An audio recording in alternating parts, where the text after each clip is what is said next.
días para todos. Muchas gracias por su participación en esta charla que organizamos acá en Gómez Pinzón. Eh, la verdad es un placer darles la bienvenida a este evento que tenemos denominado como Blockchain transformando la incertidumbre en ventaja competitiva, que es un espacio que hemos pensado para hablar un poco y compartir experiencias sobre esta tecnología emergente y cómo está reconfigurando pues, sectores enteros de la economía del país, que no solamente pues, son el sector financiero, sino también pues, todo el sector empresarial y cómo está ayudando para la innovación empresarial. Mi nombre es Daniel Londoño, yo soy socio de Gómez Pinzón en la práctica de banca, finanzas y mercado de capitales. Y hoy nos acompaña Juan Manuel López León, asociado senior de la práctica, con más de 25 años de experiencia en el sector financiero, desde financiación estructurada, asuntos regulatorios y con una experiencia maravillosa, inigualable en estos temas de blockchain, no solo desde el punto de vista legal, sino desde el punto de vista de la vida real de un startup en temas de blockchain, que yo dejaré que Juan Manuel nos cuente un poquito de estos temas por los que pasó antes de volver a su esencia de ser abogado. Eh, Estamos seguros que esta charla nos va a permitir pues, ver más allá de los simples temas legales y encontrar los desafíos, descubrir oportunidades que el blockchain trae a los negocios y cómo es un factor de constante transformación. Entonces, pues, bienvenidos. Esperamos que sea un espacio de conversación, de reflexión, de aprendizaje. Por favor, en la medida que tengan preguntas, yo voy a estar aquí pendiente de las preguntas que vayan haciendo. Yo voy interrumpiendo a Juan Manuel y vamos haciendo esto un espacio de conversación para que podamos, pues, aprovecharlo al máximo.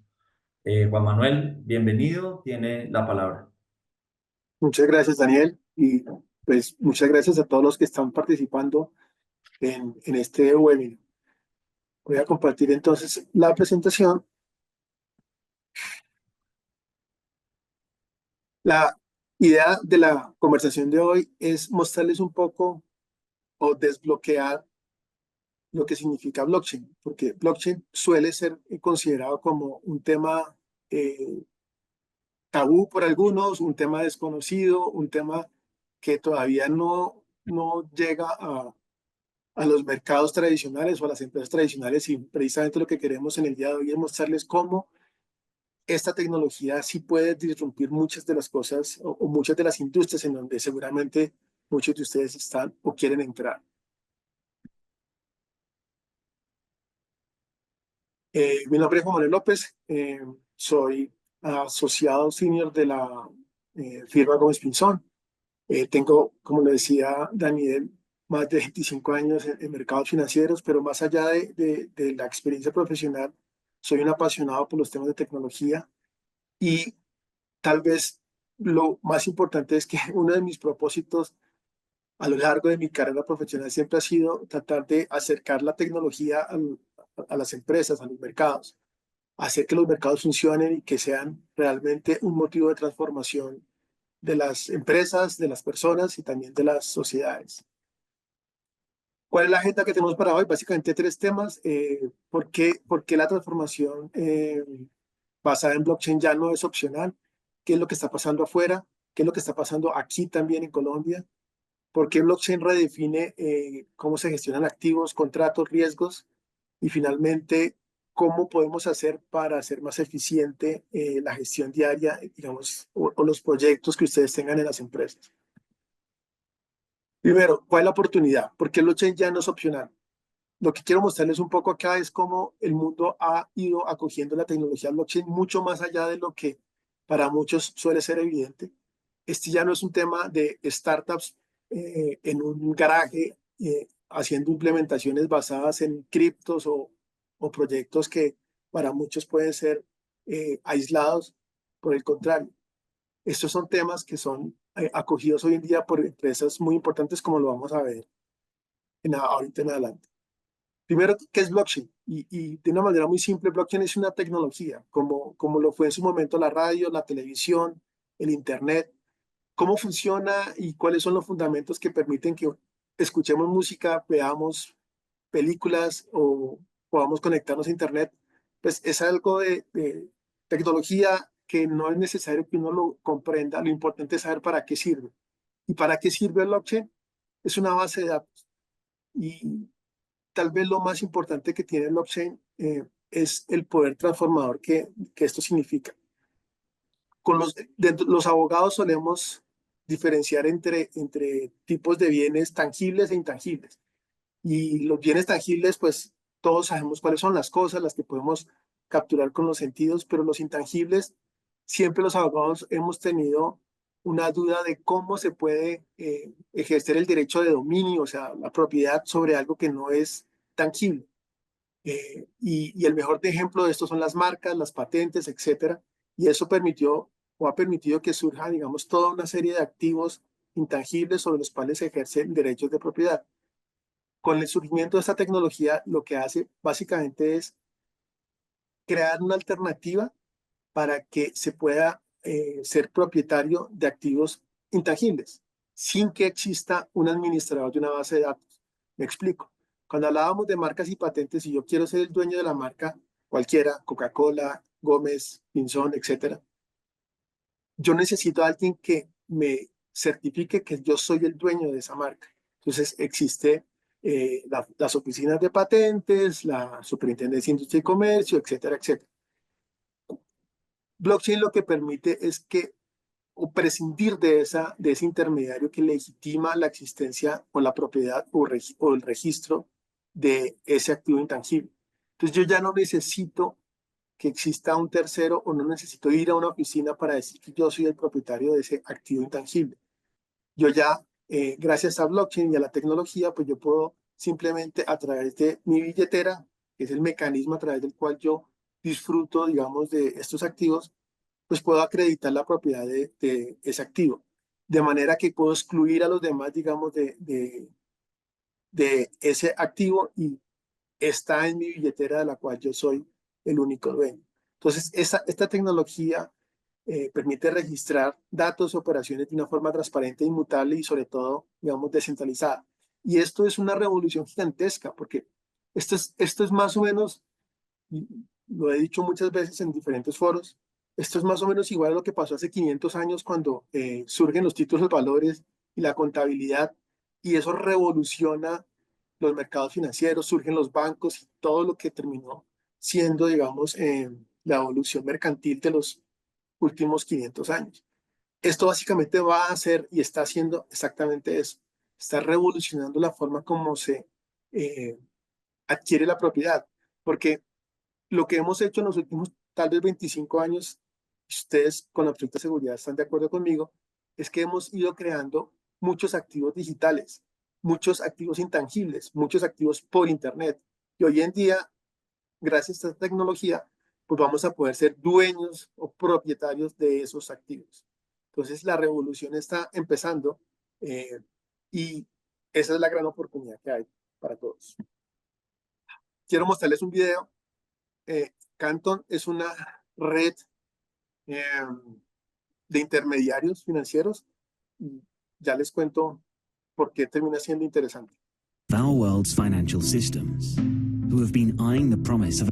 Perdón, me confirma por favor que estén escuchando el audio. Ya hicimos pruebas y estoy seguro que están escuchando, pero simplemente con un like.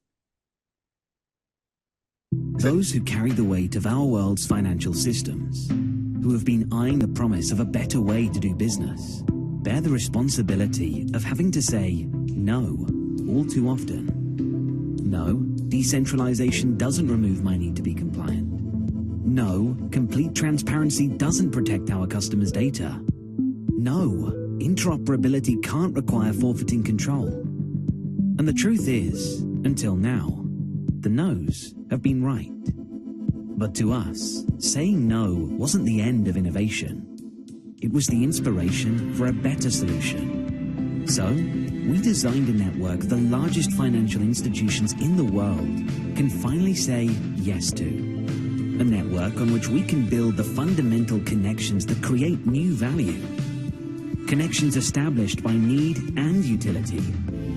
Connections that forge new synchronized and seamless economies. And connections that catalyze significant, undeniable change. Connections that, to be clear, have been impossible. Until now. That's the Canton Network. Canton, the exponential power of connection. Ustedes dirán, bueno, ¿qué es Canton finalmente? Pues Canton no es nada distinto a un ecosistema, a una red basada en tecnología blockchain, en la cual hoy en día están participando bastantes entidades financieras. Miren nomás los números que están acá. 2.1 trillones de dólares en préstamos, los 10 bancos más grandes, 1.5 trillones mensuales en operaciones de repo, más de 100 validadores, 20 supervalidadores, etc. ¿Qué es lo importante acá? Lo que yo quiero mostrarles acá es que las grandes empresas ya se dieron cuenta de la enorme ventaja que significa esta tecnología y la están capitalizando.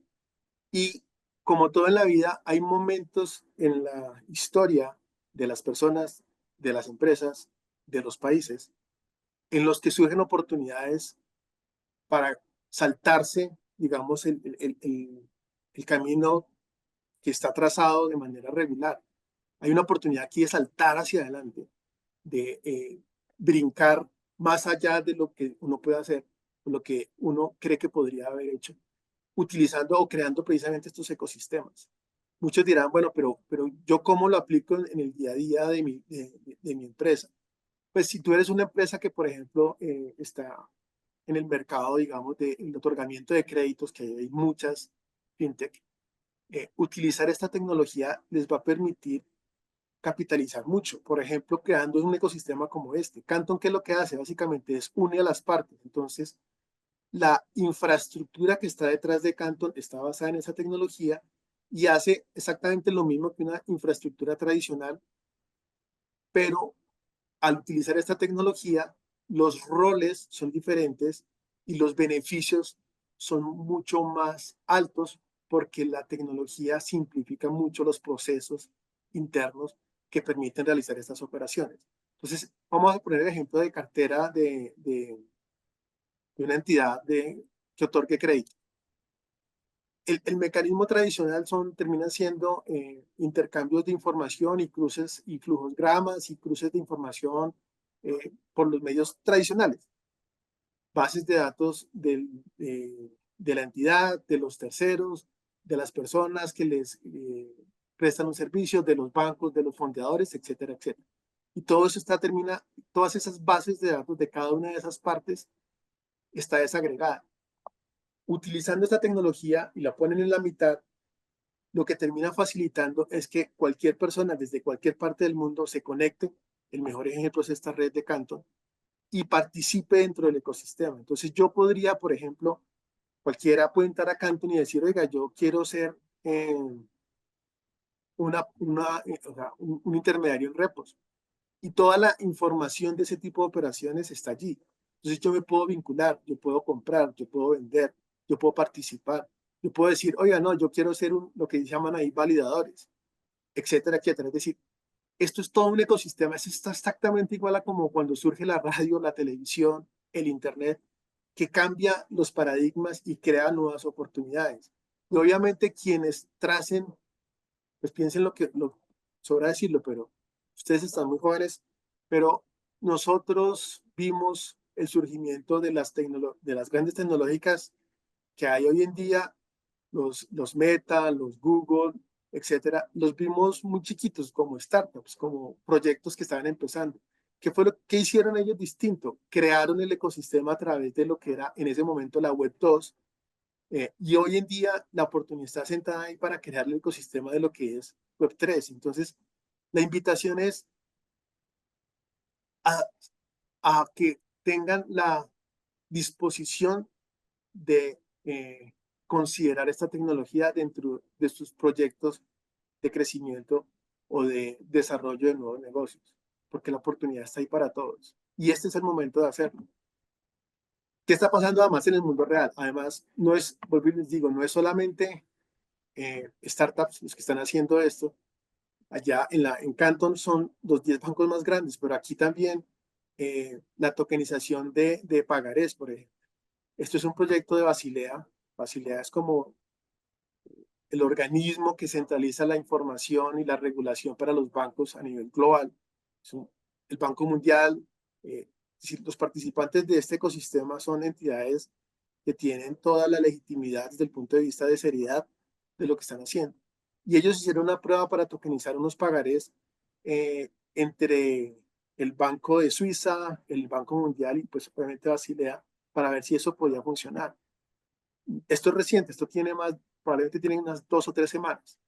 Miremos cómo muestran que funciona esa tokenización de pagarés. Today's financial system is highly digital, enabling trillions of dollars to be traded, cleared, and settled daily. Building on this, there are exciting opportunities to further improve efficiency and streamline processes by moving from paper and manual methods to more automated solutions. The Bretton Woods Agreement established the World Bank in 1944 to promote economic growth and prevent instability. Over time, regionally focused development banks emerged, such as the Asian Development Bank.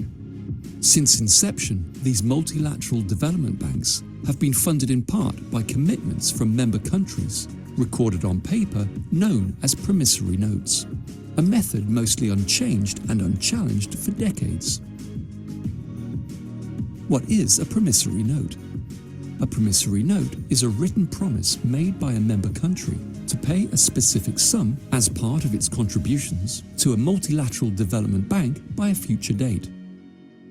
Today, these promissory notes involve 3 distinct parties: the government or Ministry of Finance, which issues the note, the Multilateral Development Bank, which receives it, and a central bank, which acts as the custodian. This current paper-based setup requires physical handling, frequent messaging through various channels, and repetitive reconciliations, resulting in a time-consuming and cumbersome process. To address these issues, we introduce Project Promisa, a digital initiative designed to reimagine the management of promissory notes. The project is a collaboration between the Swiss Center of the BIS Innovation Hub, the Swiss National Bank, and the World Bank, with the IMF participating as an observer. Project Promisa uses distributed ledger technology to tokenize promissory notes, automating manual processes and reducing time and costs. Tokenized promissory notes enable a shared single source of truth for all participants, and smart contracts with multi-party signatures, ensuring speed, consistent messaging, and efficient reconciliation-free management of the promissory notes throughout their life cycle. This delivers significant benefits. There's no need for reconciliation, and it provides real-time data availability. Multi-party signatures automate and accelerate lifecycle management. Confidentiality. Access is restricted to involved parties only. And sovereignty. Full control over promissory notes is ensured. The project demonstrates technical feasibility and generated strong interest through engagement with central banks, ministries of finance, and multilateral development banks. We tested Project Promisa with partners worldwide, demonstrating how distributed ledger technology can support multilateral development banks in their mission to improve the world. With Project Promisa, the future of promissory note management is tokenized, secure, and efficient. En el video pudimos ver cómo la tokenización de simples pagarés pues genera unos beneficios gigantescos. Todo el tema, digamos, de conciliaciones y reconciliaciones termina siendo absolutamente innecesario, pero además la velocidad con que se puede realizar este tipo de transacciones es que es en tiempo real. Así como nosotros nos estamos comunicando cada uno hay gente que está conectada desde México, en Estados Unidos y aquí en Colombia, en varias ciudades, pues, y es gracias a la tecnología, lo mismo termina pasando con esta tecnología desde el punto de vista de los procesos que tienen montadas las empresas en general para compartir información o para eh, intercambiar información en un ecosistema, el de pagos, etc. Y ustedes dirán, pero eso es, perdón, pero eso es solamente allá.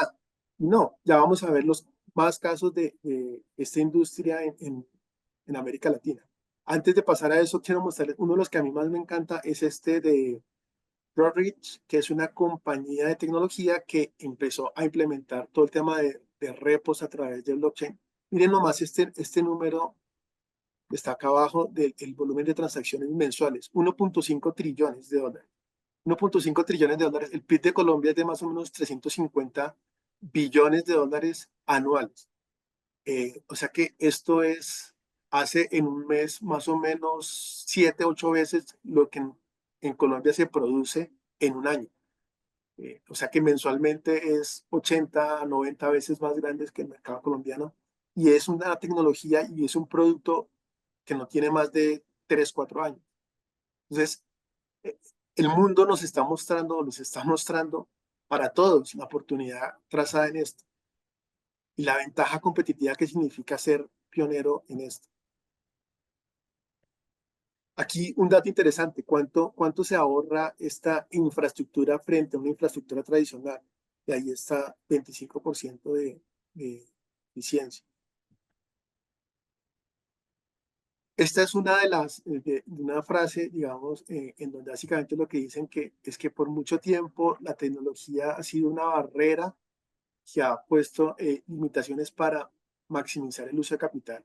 Y hoy en día una plataforma como esta, pues lo que permite precisamente es que se materialicen muchos de los beneficios que de alguna manera se imaginaban las entidades que podrían tener y que hoy en día terminan ya teniendo.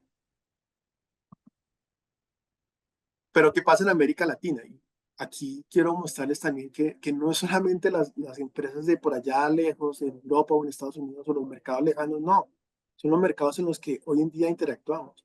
Mercado Libre, que es una compañía que con seguridad todos conocen, pues ya está creando su propia moneda digital con la que con absoluta seguridad va a disrumpir todo el tema de pagos en la región. Y está haciendo pues su piloto en Brasil. El BID y Banco de la Vivienda hicieron unas pruebas de esto en el 2022, una emisión de bonos basados en tecnología blockchain. Y Hueña, tal vez, no sé si ustedes la conozcan, Hueña es una compañía de Bancolombia que es un exchange y compraventa de criptos, pero también, y tal vez lo más interesante, es lo que está en la parte de abajo, en el lado izquierdo, tiene un peso digital. ¿Y qué significa un peso digital? Es que, pues, así como existe el dólar digital, que es un activo en dólares no físicos, sino digitales, pues aquí ya ellos crearon el peso digital, con lo que eso significa y con la potencialidad que eso tiene, digamos, desde el punto de vista de transformar muchas de las actividades de pagos de la economía local. Y quiero aquí mostrarles algo que es transformador, no, digamos, no para entrar en detalles, pero sí quiero que simplemente puedan dimensionar lo que esto significa desde el punto de vista de infraestructura. Cuando muchas de las cosas que están en blockchain, ustedes seguramente han escuchado el debate entre redes públicas y redes privadas, pues el que sea una red pública lo que permite es que cualquier persona pueda entrar y encontrar información sobre esa plataforma. Esta es la información sobre Wenia y aquí lo que uno puede ver, por ejemplo, es cuáles son las transacciones que se han realizado. La información es pública, pero si ustedes ven, está codificada, es decir, yo no sé cuáles son en la primera columna, pues hay unos hash de transacción que uno dice, sí, yo sé que se hizo una transacción, pero no tengo ni idea entre quiénes o qué se hizo. Entonces pero yo puedo ver eso, ¿sí? Y eso lo que genera es mucha transparencia, porque uno puede realmente ver, por ejemplo, si Wenia lo está utilizando la gente o no, y qué plataformas se utilizan más unas que otras. Aquí está, por ejemplo, todos los informes de reservas, o sea, lo que respalda ese peso digital que hablábamos, pues aquí la Wenia lo publica. Y si yo quisiera tener credibilidad, pues yo tengo que publicar mi información. Es decir, yo tengo que decir, sí, esos pesos digitales que están, o el peso digital, o el dólar digital, la moneda que sea digital, está respaldada en un activo real, que son, y en este caso, pues pesos reales y existentes. Entonces, toda esa información es pública. Y eso es lo que genera legitimidad de las redes, del ecosistema, que hoy en día pues eso no existe. Recuerden algunos, todo el tema de la crisis de las libranzas. Y en la crisis de las libranzas, todo el tema de lo que pasó aquí en Colombia fue precisamente una falta de confianza de si estos créditos realmente existían o si habían sido inventados. Pues con la información o con las plataformas como estas, verificar esa información es un tema de minutos. Entonces cualquiera puede participar porque entiende y puede evidenciar que la red existe y que los activos que subyacen son reales. Ahora, el siguiente tema es, ok, si el camino está trazado de alguna manera, pues ¿qué es lo que nos detiene? ¿Por qué los empresarios dicen o suelen posponer los proyectos de innovación? Pues el tema, digamos, de incertidumbre regulatoria es uno de los más grandes. Eh, Eso es cierto. Ese es nuestro trabajo en Gómez Pinzón, precisamente dar luz a ese tema de la incertidumbre regulatoria. Muchos temas de riesgos de compliance y de tributación, como todo, sí, siempre va a haber dudas sobre cómo se implementa una tecnología más nueva, el desconocimiento de las áreas internas, no solamente de las áreas legales, sino en general de los equipos, de cómo lo implemento, cómo lo puedo hacer, qué es lo que puedo hacer. Volvamos al ejercicio de pensar hace 20 años. Imagínense que ustedes quieren sacar un proyecto de comunicación hacia el exterior y alguien dentro de la empresa les dice, oigan, hagámoslo a través de redes sociales, hagámoslo a través de un canal en YouTube o tal vez mejor, creemos una red de esas. Y hace 20 años muchas empresas empezaron a crear sus propias redes sociales. Una de esas tal vez fue Instagram y pues es hoy en día el monstruo que es. Entonces, vuelvo y digo, a veces la vida, los mercados, la evolución, le da a uno unas oportunidades a las empresas, a las personas, a los países, nuevamente, de aprovechar una ventaja, capitalizar esa ventaja y brincar hacia adelante. Y esto es muy importante porque aquí en este momento esa oportunidad está sobre la mesa. La regulación, que es uno de los temas que los expertos, pues no va a ser perfecta y no deberíamos esperar que fuera perfecta.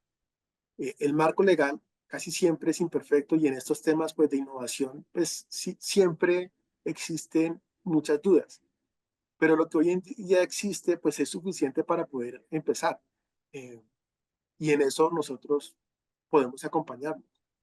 Esperar es de alguna manera se da una ventaja. Si ustedes dicen no, esperemos a que exista más certeza regulatoria, pues todos sabemos lo que eso significa. Y lo que eso significa desde el punto de vista de una ventaja competitiva en un mundo como el de hoy en día, en donde aprovechar las oportunidades es precisamente algo que nos permite capitalizar hacia el futuro. Entonces, las oportunidades legales hoy en día existen, algo de eso vamos a hablar más adelante, pero un poco el mensaje que yo les quiero dejar acá es que no decidan no iniciar un proyecto basado en que esperan más certidumbre regulatoria porque pues eso no va a pasar por muchas razones, entre otras porque los reguladores pues van a esperar ver, digamos, la regulación siempre responde a las crisis o a la potencialidad de crisis o a los riesgos que se advierten. Pero cuando las cosas son nuevas, pues por ejemplo, el tema de las redes sociales, nuevamente, hace 20 años nadie se iba a imaginar que el tema de veto en redes sociales era un tema esencial. Eso surgió cuando 20 años después o 15 años después. Pero cuando surgió, pues ya las redes estaban trazadas. Entonces, si esperamos para crear nuestra propia red a que exista esa certeza, pues esa certeza va a existir en el momento en que ya uno de esos competidores haya dado el paso y haya establecido el estándar. Y esa es la ventaja que nosotros queremos ayudarles a ustedes que desarrollen. Este es un poco, digamos, una especie de mapa regulatorio eh, en donde sobre la base, digamos, de dos premisas, lo que es la regulación, lo que es la demanda, eh, cómo vemos nosotros que se podría, digamos, desarrollar el marco regulatorio. Entonces, como en los dos extremos, pues sería que la tokenización y que todo el tema de blockchain termina siendo un mercado de nicho.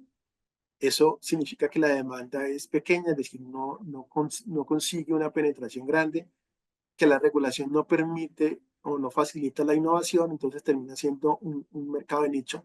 Y en el otro extremo, pues lo que uno vería es que las personas se vuelcan ampliamente hacia la tokenización, la entienden, la comprenden y empiezan a desarrollarse plataformas para eso, y por lo tanto la regulación se adapta, digamos, a esa realidad. Eso lo que permite es crear un mercado secundario, algo así como lo que vimos en Canton, que pues, es un mercado, o en ProRich, que habla de los repos, que son mercados reales donde ya se están realizando un conjunto de operaciones con unas cifras que son muy atractivas para cualquier empresa. Eso es básicamente el futuro promisorio que uno ve.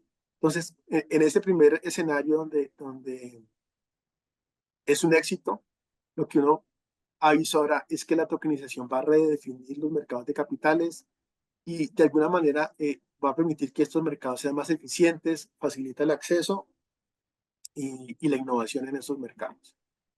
En el otro extremo, pues donde se queda como un mercado de nicho, pues lo que uno podría advertir es que se queda como de manera marginal, sin un impacto transformador, pero sigue siendo pues como un mercado muy similar al que hoy en día estamos viendo, en el que es un nicho de personas las que participan de ese mercado, es un nicho de personas las que capitalizan ese mercado. Ese es como el mapa regulatorio y pues obviamente la regulación va a estar reconociendo esa realidad y adaptándose a ese mapa. ¿Qué es lo que uno puede advertir o las decisiones que uno puede tomar desde el punto de vista estratégico? Pues lo que uno podría hacer es, analizando, digamos, estas dos variables, uno lo que puede decir es, ok, ¿en dónde estamos hoy en día? ¿En dónde queremos, o hacia dónde queremos ir más adelante? Y con base en eso, pues, empezar a tomar decisiones. ¿Cómo puedo yo construir ese mercado? ¿Cómo puedo yo capitalizar las oportunidades que estoy viendo o que quiero aprovechar? Y cómo diseño, pues, digamos, una trayectoria legal que me permita llegar hacia ese destino. ¿Cómo podemos ayudarles? Aquí en esto, pues la creatividad y la capacidad que tenemos como equipo legal es amplia para darle luz y acompañarlos, generándoles la certeza que ustedes necesitan para implementar proyectos basados en esta tecnología. Un poco es no solamente reconociendo la necesidad, el interés o el gusto o el apetito por avanzar, sino también dándoles las herramientas que les permitan de alguna manera tener esa certeza jurídica para que puedan implementar esto sobre bases sólidas. ¿Cómo hacerlo bien? Entonces, aquí tenemos básicamente tres estrategias que uno podría implementar para desarrollar este tipo de proyectos. Entonces, una primera estrategia claramente es los contratos inteligentes que tengan un equivalente jurídico. ¿Y qué significa esto? En todo el mundo de blockchain, la base son contratos que se ejecutan, digamos, en estas bases de datos de manera automática. Entonces, si yo quiero comprar Bitcoin, si yo quiero comprar, por ejemplo, uno de los pagarés que veíamos del proyecto de Basilea, si yo quiero comprar un cripto de Buenia, si yo quiero pagar en Mercado Libre con uno de los criptos que ellos están sacando, si yo quiero, por ejemplo, comprar o participar en un crédito o en una cartera de créditos que está montada sobre la base de esto, pues la tecnología que me lo permite por detrás lo que tiene son contratos inteligentes, es decir, contratos que no son documentos escritos o con palabras en el lenguaje, llamémoslo natural, sino que son líneas de código. Estas líneas de código repiten o replican más bien las palabras que utilizamos para decir acepto o no acepto, o tengo derecho a esto o aquello. Entonces, la forma en que podemos nosotros generarles seguridad es cogiendo esos contratos inteligentes y replicándolos en el mundo, llamémoslo así, tradicional, con los que llamamos equivalentes jurídicos. Es decir, además de que tenga usted el contrato como tal, el contrato inteligente, pues vas a tener el contrato tradicional.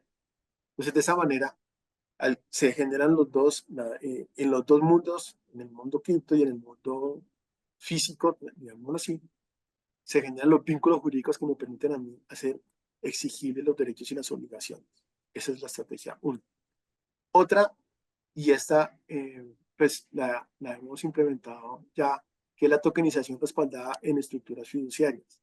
Y esta es una alternativa muy interesante desde el punto de vista de certeza jurídica y desde el punto de vista de canal para estudiar la implementación de esta tecnología. Porque aquí lo que estamos haciendo es creando el vehículo legal que me permite a mí operar en un mercado organizado, con un marco regulatorio sólido, porque las estructuras fiduciarias pues obviamente implican que participe una sociedad fiduciaria y un esquema, digamos, de contratos jurídicos que hacen que las operaciones que se realizan, digamos, como en ese ecosistema, sean seguras y sólidas para todas las partes. La tercera alternativa es la creación de vehículos híbridos. Por ejemplo, en el tema de Bancolombia, pues ellos terminan creando la sociedad en una jurisdicción separada de la colombiana, en Bermuda, por muchas razones. Pero básicamente lo importante allí es que, a pesar de que está creada una jurisdicción que no es la colombiana, pues el mercado potencial es el colombiano, porque los únicos, probablemente los que más usamos pesos, somos los colombianos. Digamos. El peso colombiano, pues, lo utilizamos solo los colombianos. Entonces, si ellos tienen el peso colombiano digital, es porque el mercado objetivo es el colombiano. Y también está el tema del sandbox regulatorio. En esto, pues, Gómez Pinzán tiene experiencia, fueron de los primeros que llevaron, tal vez fue el primero. El primer sandbox regulatorio que hubo en tema cripto fue liderado por la firma Gómez Pinzón. Tal vez hace unos 5 o 6 años, y digamos, sobre la base de eso, pues la experiencia de la firma es importante en temas de coger un proyecto en su génesis, alimentarlo bien y poderlo llevar al sandbox o a las autoridades para que lo aprueben, que se inicien, digamos, todo ese proceso de pruebas dentro de manera controlada, que le permitan al supervisor evidenciar que no hay problema en la implementación de estrategias basadas en el uso o la implementación de esa tecnología, y por lo tanto que pueden ser, digamos, replicadas de forma, ya no en el sandbox, sino de manera general en el mercado local. Y como les digo, de esto ya han hecho muchas pruebas. El tema de Basilea, por ejemplo, probando el tema de los pagarés, pues es una evidente prueba de que es una entidad bastante seria, que está diciendo esto sirve y esto funciona y esto nos da la tranquilidad y la seguridad para explorarlo de manera comercial. Lo mismo, la misma estrategia se puede, digamos, utilizar en el mercado local con este sandbox regulatorio. Yo he hablado mucho, pero si alguno tiene alguna pregunta y quiere hacerla, adelante. Yo encantado de resolverlas. Entonces, ¿qué es lo que hacemos de alguna manera en la asesoría legal? Pues básicamente evaluamos el caso de uso, los riesgos legales. Ahí lo que se hace pues es el típico diagnóstico del proyecto que se está haciendo y cómo se podría implementar o se podría mejorar, digamos, de conformidad con la experiencia y el marco regulatorio. Diseñamos unos vehículos jurídicos compatibles, que es básicamente lo que hablábamos en la diapositiva anterior. ¿Qué es lo que ustedes quieren? ¿Cómo lo podemos implementar de forma que sea compatible con la legislación local?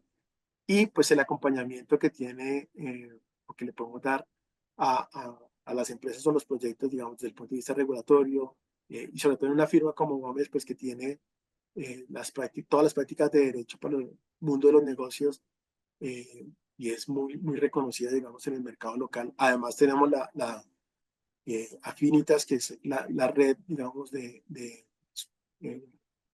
firmas de abogados en otros países de la región, que nos permiten, digamos, también poder con ellos participar en un diseño, por ejemplo, para un ecosistema regional. Entonces, en eso, pues, no, sin duda, no hay un mejor asesor en el mercado. ¿Qué puedes hacer desde ahora? ¿Cuál es la llamada a la acción, la invitación que les queremos hacer?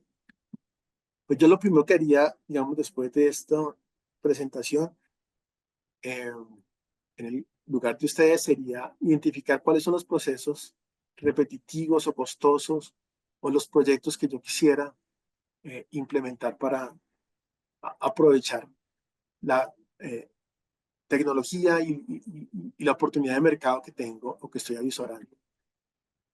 Mira si ustedes de alguna manera en sus empresas gestionan activos o contratos que de alguna manera puedan tokenizarse. Entonces piensen en un inmueble, esto es bastante típico, pero no solamente el inmueble, la cartera, prácticamente cualquier activo lo puedo volver digital.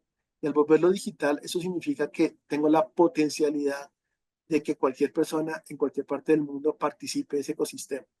Y sí, es un mercado nuevo, es un mercado incipiente, pero lo mismo pasó con la radio, lo mismo pasó con la televisión y con Internet hace años. Entonces, la oportunidad está allí para los pioneros. Y pues el siguiente paso sería agendar una reunión con nosotros para que pues, revisemos la viabilidad legal del proyecto y podamos acompañarlos en ese proceso que significa innovar y crear una ventaja competitiva para el futuro. Este es como mi mensaje final. Yo quisiera escucharlos, quisiera que me dejen saber sus inquietudes, cuál es el miedo, cuáles son qué los detiene, cómo les podemos ayudar. La oportunidad no espera la regulación perfecta, eso se construye con estrategia y se construye hoy. Así que muchas gracias, los escucho para preguntas, comentarios, dudas.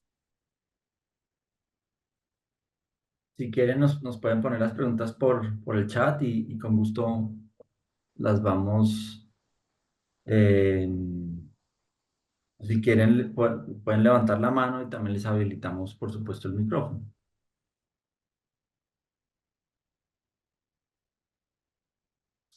Perdón un segundo que aquí ya hay una pregunta.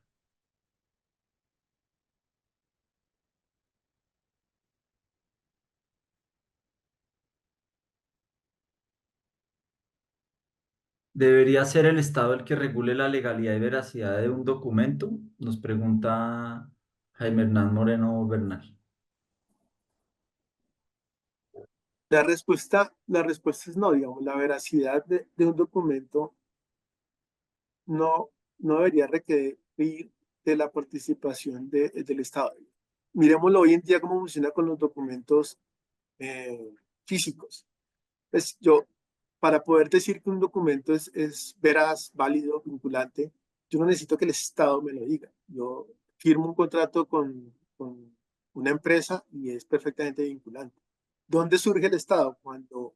Cuando existe un incumplimiento, cuando necesito ejecutar algún derecho o ejercer, digamos, ejercer un derecho o ejecutar alguna obligación porque no lo están cumpliendo. Pero esa es la menor de las veces. Digamos. Si ustedes miran en el día a día las transacciones que todos hacemos, todo el tiempo estamos firmando contratos, estamos firmando documentos, estamos autorizando y dándole sís a una cantidad de documentos la enorme mayoría de los cuales son digitales, y no necesitamos a un tercero que esté diciendo, ah, no, sí, este sí es fulanito, sutanito. Todo el tema, digamos, de identidad es importante, pero no requiere, digamos, de la presencia del Estado para que sea totalmente vinculante. De hecho, esta tecnología surge precisamente para evitar que surja un tercero que sea la llave para que se puedan hacer operaciones. Si yo tengo una marca y la quiero registrar, pues yo tengo que ir a la SIC. Si la SIC hoy está cerrada por alguna razón, pues no la puedo hacer. Esta tecnología lo que permite es precisamente que se puedan crear esos activos 24 horas desde cualquier parte del mundo, etcétera, etcétera, sin la participación de un tercero que legitime. Lo cual no significa que no pueda ser parte, al contrario. De hecho, para los temas de identidad, por ejemplo, es muy usual y hay varias empresas, tal vez ustedes la escucharon cuando vieron la noticia de que había una compañía, la misma de los fundadores de ChatGPT, que estaba escaneando el iris de las personas a cambio de una suma de dinero para efectos de poder verificar la identidad de esas personas. Ese es un proyecto interesante porque de alguna manera lo que va a permitir es, al final lo que esta empresa termina haciendo es teniendo una base de datos, y esa es la clave, de la identidad de las personas. Es decir, Juan Manuel López, el iris es este. De aquí en adelante, si yo estoy en esa base de datos, en cualquier situación en la cual yo me vincule utilizando esa certificación, voy a poder acreditar que yo soy Juan Manuel López. Entonces, por ejemplo, si yo quiero ser beneficiario de un subsidio, si yo quiero cobrar una pensión, si yo quiero, cualquier circunstancia futura, obtener, por ejemplo, réditos de alguna canción mía, etcétera, simplemente con que yo utilice la billetera, y en este caso de la empresa que escaneó mi iris, yo puedo decir, mire, yo aquí estoy certificando, la empresa certifica que esa billetera XYZ es de Juan Manuel López porque Juan Manuel López se termina logueando con el iris. Entonces, más allá de cualquier otra suspicacia que pueda generar ese modelo de negocio, lo importante es que está teniendo o acreditando una base de datos de cientos de millones de personas alrededor del mundo, lo que va a facilitar el día de mañana todas las transacciones financieras. Yo ya no, para pagar, para cualquier cosa que necesite acreditar mi identidad, pues yo voy a tener como alternativa, además de la que generan los estados con cédula, pasaporte, etcétera, pues lo voy a poder hacer con esta plataforma. Juan, ahí hay un par de preguntas que van a la línea con eso, pero quiero quiero empezar por otra que nos hace Julián, que puede ser interesante para la generalidad, Julián Aguirre, porque ayuda como a aclarar un poco cuál es el punto de partida para determinar dónde hay oportunidades en esto. Entonces, Julián nos pregunta cuáles son los atributos o características que permiten identificar cuándo una iniciativa puede materializarse usando esta tecnología. Yo creo que lo que Julián, a donde va Julián es, bueno, ¿cómo hago para saber si X o Y proceso que yo tengo, que como usted nos decía hace un rato, es repetitivo, costoso, puede ser algo que yo pueda pensar pues que la tecnología blockchain me pueda servir para reducir los costos, reducir la operatividad, etcétera, etcétera? Entonces, como qué claves, qué ítems, en qué tenemos que estar pensando para saber que para este u otro proceso me sirve la tecnología en términos de atributos o características que tenga mi proceso. Yo hablaría hay dos atributos que son importantes. Uno es cuando yo participo, por ejemplo, en un ecosistema que tiene múltiples partes y que yo sé que es un sistema complejo. Entonces, por ejemplo, el del ejemplo que mostraron allí de los pagarés. Pues, exacto. En los pagarés, los que estén en ese mercado saben que son muchas las partes que que terminan, digamos, participando de ese ecosistema. El que pone la plata, el que genera la plata o el que genera, digamos, el crédito, el que identifica la existencia, digamos, como tal, de la parte de identidad de la persona que pide el crédito, la entidad que hace el seguimiento, etcétera. Es decir, cuando uno participa en un ecosistema que uno tiene dolor de cabeza porque sabe que esto es ineficiente y uno dice, esto debería haber una forma más simple de hacerlo, no tiene sentido que perdamos tanto tiempo o tantos costos en ese ecosistema que existe hoy en día. Esa es una clara oportunidad, digamos, de innovación. La otra es donde uno, cuando uno tiene un activo, de hecho lo teníamos acá, cuando uno tiene un activo que uno dice, no puede ser que esto que tiene valor, yo lo tenga bloqueado. Que saca, si gestionas activos o contratos que puedan tokenizarse. Entonces, el caso típico son los inmuebles, pero no solamente los inmuebles. 50.000 cosas, el arte. Piensen en un museo, supongamos cualquier museo que tiene un valor alto, digamos, en cuadros, pero que no los quiere entregar, pero sí podría entregar solo la propiedad, pero mantener, digamos, el cuadro como tal. Allí hay un claro ejemplo de cómo uno puede tokenizar eso para que los propietarios sean unas personas, pero pues la galería sigue existiendo. Y como esos 50.000, yo tengo 10 taxis y quiero de alguna manera, no quiero venderlos, pero quiero tener algo de liquidez, por las razones que sean. Entonces yo puedo decir, oiga, esto me podría servir para generar como la participación de un grupo de personas en esto y tener algo de liquidez en esto. Por ejemplo, Juan Manuel, pasando y jalando la pita un poco del ejemplo de los pagarés. Yo tengo una cartera de pagarés y determino que esa cartera para pagarés me genera un flujo equivalente a lo que sea. Yo puedo tokenizar. ¿Yo qué tokenizo? Tokenizo el pagaré, los flujos. La tokenización parece una titularización. En los inmuebles, tengo un portafolio de inmuebles que me representa tantos flujos, entonces ahí puedo tokenizar la propiedad del inmueble, los flujos, ambos.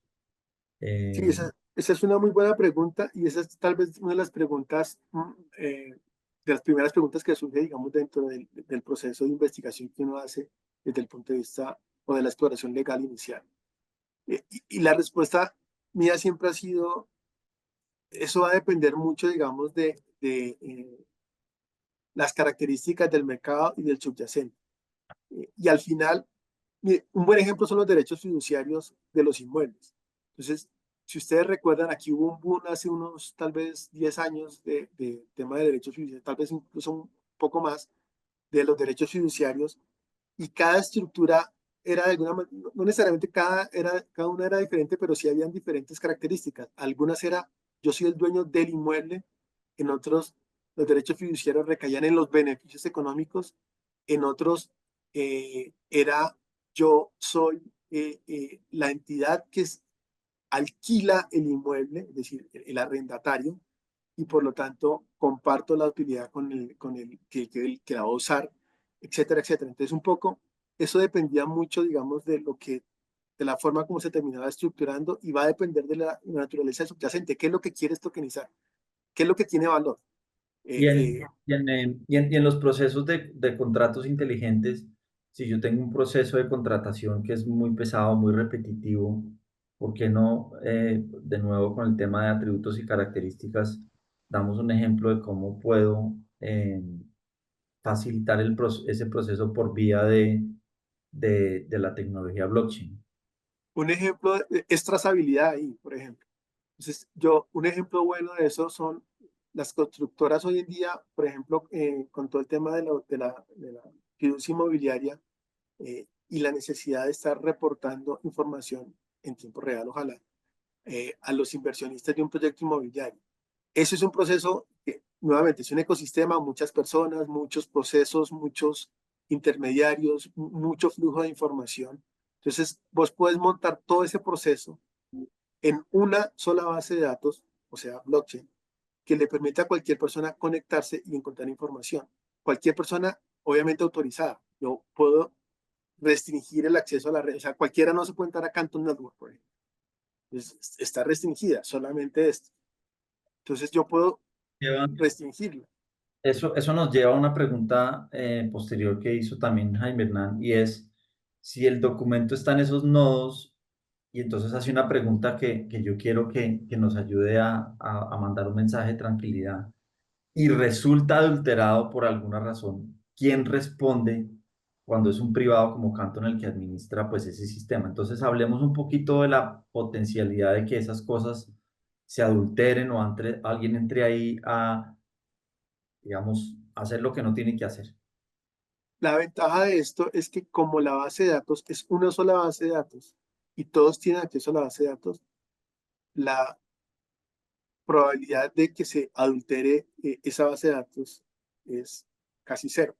Eh, si ustedes miran cualquier base de datos, ¿cuál es el problema de las bases de datos? Que yo tengo una base de datos, si estamos hablando de un proceso que montamos aquí 3, 4, 5 personas y cada uno tiene una base de datos, el problema es la reconciliación. ¿Sí? Si hablamos de un libro y nos empezamos a intercambiar libros, al final uno dice, oiga, yo tengo registrados que yo tengo 4 libros, pero realmente yo tengo 3. Entonces, y Daniel puede decir, no, pero en mi base de datos dice que usted tiene 5. Entonces, esa discusión es el día a día de las empresas en ecosistemas. Cuando yo tengo una sola base de datos, es imposible que uno tenga, en el ejemplo de los libros, que yo tenga doblemente registrado el libro, porque es que hay un solo libro. Entonces, como se mueve digitalmente, no es posible que yo pueda decir, no, el libro, Juan Manuel tiene 3 libros o Juan Manuel tiene 4 libros. La base de datos va a decir cuántos libros tiene 3 libros. La base de datos va a decir cuántos bitcoins tienes. La base de datos va a decir cuántos pesos digitales tienes. La base de datos va a decir qué participación tienes tú en una cartera de pagarés.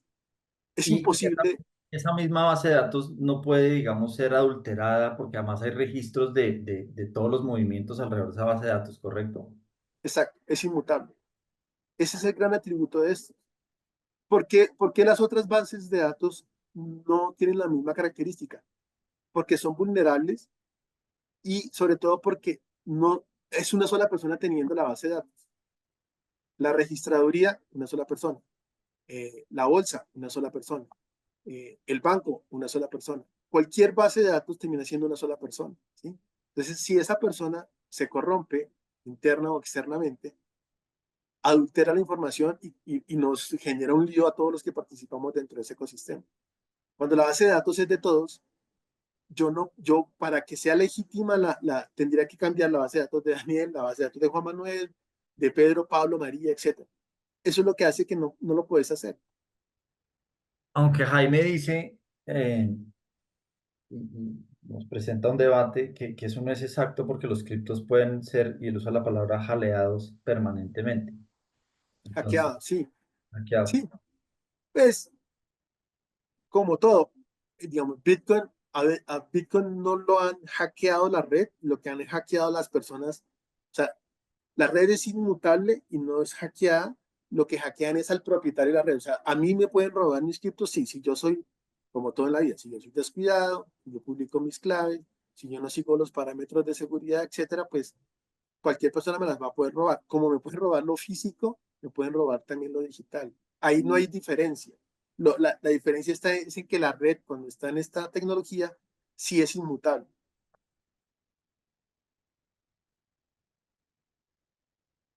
Muy bien. Queda una pregunta general sobre costos de la tecnología cuando se adopta. Eso me imagino, Juan, pues va a depender, digamos, de quiénes son los proveedores de estos temas, pero en temas de costos, pues yo pensaría que estos costos, como en todo, como en toda tecnología, como en todo, pues los costos se van reduciendo en la medida en que la tecnología mejora, su desarrollo mejora, etcétera, etcétera. Pero tenemos algo de temas de costos para darle feedback a la gente. Eh, Hoy en día, como vos lo decías, los costos van reduciéndose cada vez más, pero el costo de transacción de una operación de estas registradas en bases de, por ejemplo, Polygon, de las que son públicas, son centavos de dólar. ¿Sí? Es muy barato realmente.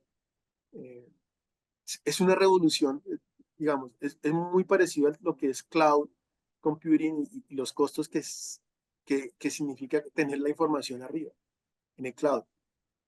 Realmente termina siendo muy baratos. Y como todo en la vida, pues va a depender de las características que yo quiera darle. O sea, yo puedo tokenizar hoy en día prácticamente de forma gratis lo que yo quiera, ¿sí? Eh, Ahora, participar en Canton Network o montar una red como la de Canton Network, pues requiere unos niveles de seguridad porque los que participan son los bancos, etcétera, etcétera, que hacen que obviamente los costos sean mayores. Entonces, como todo en la vida, va a depender de qué tan sólida quieres crear tu red y qué tantos participantes. Miren que en Canton mencionaban que eran como 100 nodos participantes. Entonces, los nodos son las personas que legitiman el funcionamiento de esa red. Entonces, eso ahí pues también marca un poco el tamaño y el costo de la red. Pero va a depender mucho de la configuración que uno haga. O sea, es lo mismo que una página web. ¿Cuánto es hacer una página web? La puedes hacer gratis y fácil en segundos, o puedes montar, pues, no sé, hay una red social que costará millones de dólares porque ese es el único activo. Ahí sí el espectro es bastante amplio. Muy bien. Pues no tenemos más preguntas. Quedamos, la charla, les vamos a compartir el video, les vamos a compartir las memorias, digamos, la presentación de esto, para que puedan pues revisarla y demás. Y si tienen alguna inquietud, alguna consulta, estamos encantados de agendar una reunión con ustedes, ayudarles a pensar en ideas. Si tienen una duda de si, por ejemplo, X o Y proceso o X o Y operación puede, puede aprovecharse de esta tecnología, pues encantados de hablar con ustedes.